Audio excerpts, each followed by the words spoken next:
What's up mga kalaptop now? For today's video mga laptop is punta tayo ngayon sa ating mini fish barracks after ni Bagyong Basyang. Yan guys, so yung nilakaran ko guys, parang puro baha. So buti na lang sa fish barracks natin is wala. Tingnan natin guys. Let's go! So yun mga laptop oh. Yan.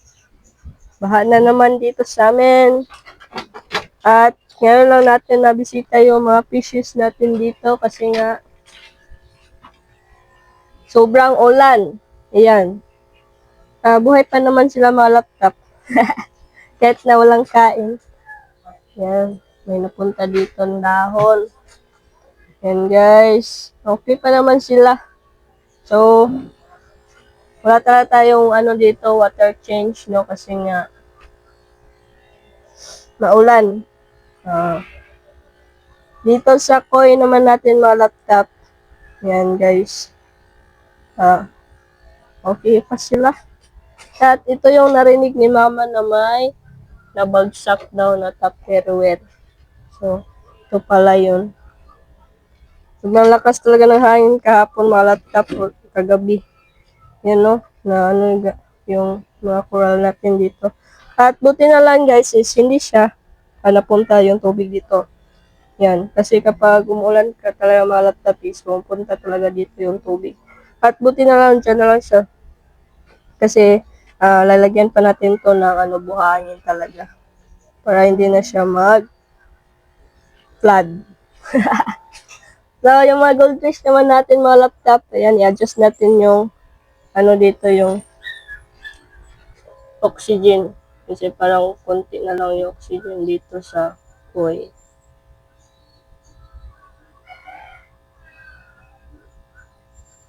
Yung baliktad pala. So, yung mga koi natin guys, oh. Ayan. Teka lang. So, yun mga laptop, okay na yung oxygen dito sa ating mga goldfish. At hindi naman nag-leak yung dito guys. Yung tawag dito yung sa rest tub. Yan. Napunta pala yung Wilkins dito. Dito ko na nilagay.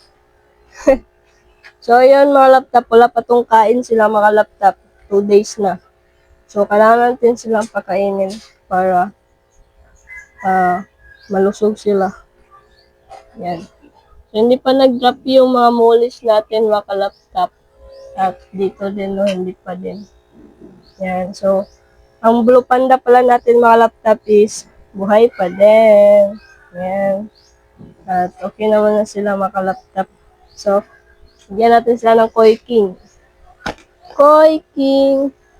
So, hindi ko nabisita sila kahapon mga laptop kasi sobrang lakas ng ulan.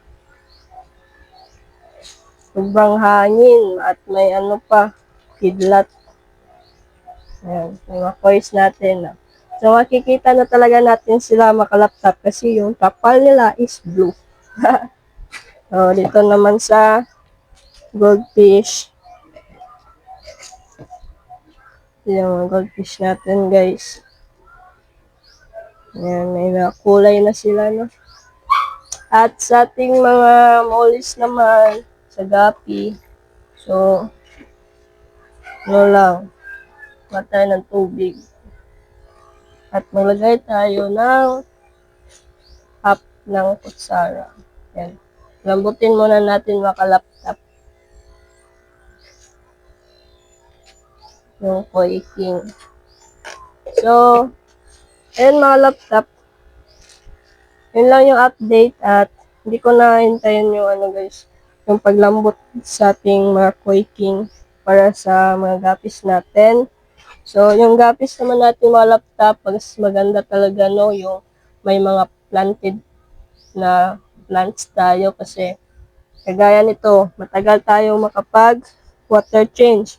So, yung mga tubs natin guys is, ayan, sobrang linaw pa din kasi nga may mga plants.